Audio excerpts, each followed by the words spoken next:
Man, it's great for the kids to go out winners, on their home floor, particularly the seniors. I thought we played well. I thought we shot the ball really well, 11 for 20 from the three-point line. Can't ask for much more. We've been Jekyll and Hyde from the three-point line, as you know.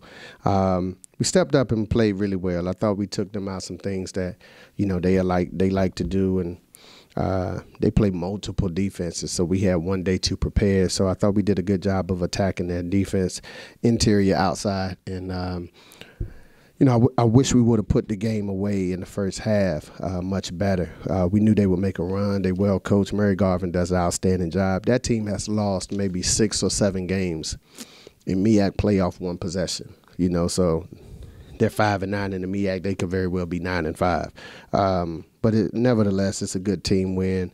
And we're gonna enjoy this, man. And just embrace the seniors, man, and thank them for all that they've done. And it's their last home game. And I told them all the time that this day is coming, but, you never realize it until it's palpable once you walk out that entrance for the last time. So, kudos to them. Coach, with this being the last home game of the year, I know you don't really look too closely at the numbers. 10th home win this year for North Carolina Central, and this is the second time while you've been here that the Eagles have won 10 wins at home in 3 consecutive seasons. How's that feel? It feels good, man. That's a testament to the support that we get. When we come here, something about this building that's electric. The band, the cheerleaders, the crowd, the announcer. It's just good to come home and lay in your own bed as opposed to the road. We have to be much better on the road, but, anytime we're having success at home, it's strictly because of the environment, and it's pretty much been that way since I was here. So we've always had great support, and I'm just thankful to have great guys and great fans to come support us. Have you been doing this long enough that around this time of the year you can sniff the MEAC tournament? Yeah. You guys are playing a certain kind of way. Yeah, you just want to. Your momentum, you want to be going downhill, and playing well. You don't want to be correcting behavior issues. You don't want to be correcting synergy. You don't want to be correcting leadership or lack of discipline. Like, those things have to fall in place. Like, it's showtime now. We practiced maybe 30 minutes the other day, and my wife, when I got back home, she was like, "You back home?" I was like, "Look, if we don't know it by now." Like, what we doing? Ain't no need to come in here and drill it over and over and over again. Let's save our legs, understand what we're doing, and attack it. So what we have to do is learn how to put teams away. We're still not mature enough to understand the power of one possession. So we got to be better in that regard. But, I was extremely proud of them. Have you seen, I guess I can ask you, at this point, are you seeing what you want to see heading to the tournament? Starting there. As a coach, you're never completely satisfied. We wanted to hold them to 40 or below. They shot 41.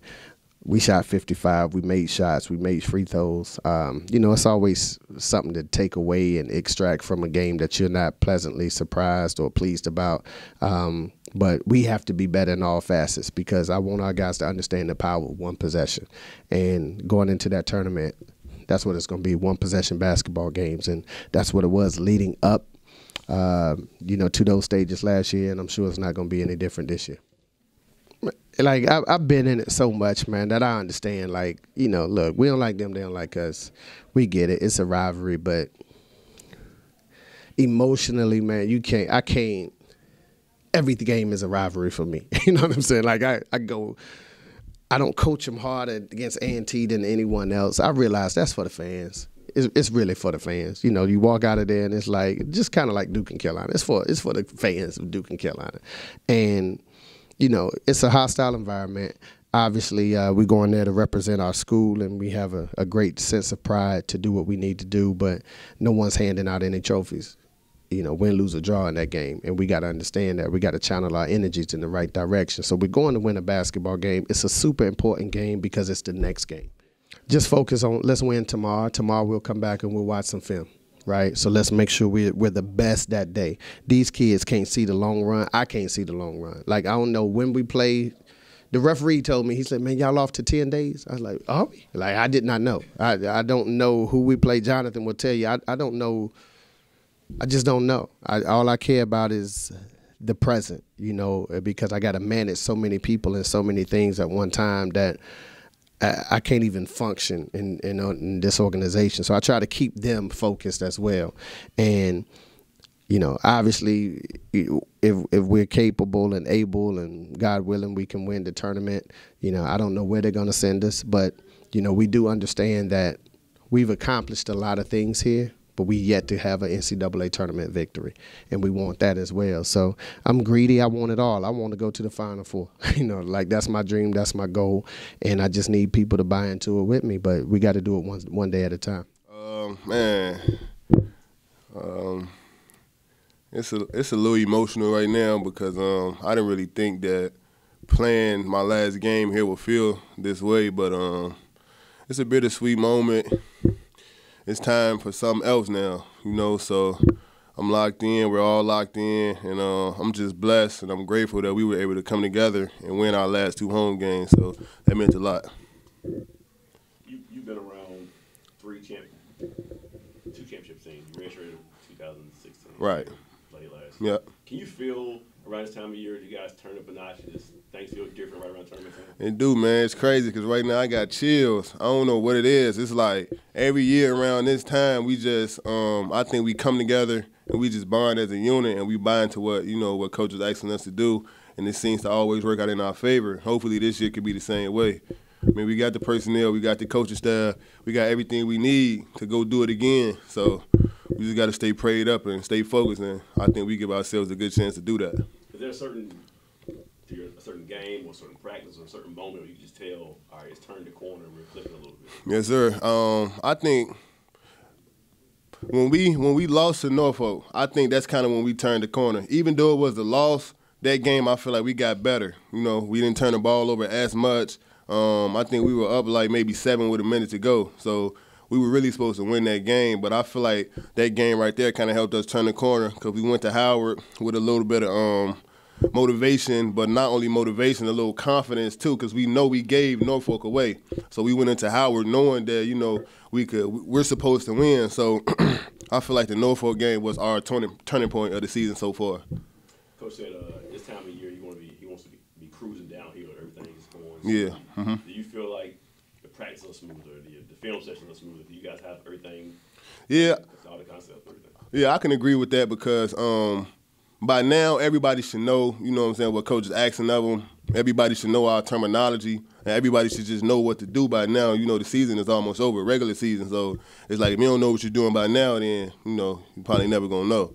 But I feel like the practices, they getting a lot smoother, a little bit shorter. The film sessions, it's not as long because, like I said, we're correcting. We're starting to turn that corner and correct some of the things that he's been preaching on the whole year. So I feel like, we're not there yet, but we're still getting there. But I feel like we'll be okay, though, as long as we stay focused and locked in. I think we just came out with a lot of energy. We want to get payback from last year, how they beat us at their house. So us coming out tonight, we had a little vengeance saying we had to step up. Pretty much the same question I was asking Raasean, because you were around last year as well. Yes, sir. Can you tell a turn in everybody's emotion, everybody's energy around this time of year? Yeah, I see everybody's more locked in, everybody's more focused, everybody know what we have to do to get the job done. So I feel like what Big Sean was saying, Moton says he shouldn't be talking about what he was talking about in August. Like, we should already know what's happening. Like, we know what we're supposed to do, and we just got to apply it. Do you feel like the guys feel like, all right, the regular season, whatever, but tournament time where it counts the most? Do you feel like the guys flip a switch and kind of maybe have cruise at times through the regular season and knowing the tournament is the most important part? I wouldn't say cruise, but at times, it would be a little bit like lackadaisical on some things. But now that it's tournament time, everybody's going twice as harder. Everybody knows how much more it means. So I wouldn't say cruise. All right. Having played, having a year with MEAC tournament experience under your belt now, how much easier, not easier, going into the tournament, how much more comfortable do you feel playing on that stage and playing at 3 days, 3 games of environment? Actually, I feel a lot more comfortable. Last year, I didn't know what to expect. I was just talking to the seniors last year, asking them how is it, what's it about, and they used to give me a little input about it. But now knowing I was there last year, I know what to expect, and I think I'll be all right. I think it's important. They beat us in our house. We were down about it, but I think now we're engaged now. We're locked in, like I was saying before, and I feel like we could go to A&T and just get a win, a big one. This has been an exclusive presentation of the NCCU Sports Network.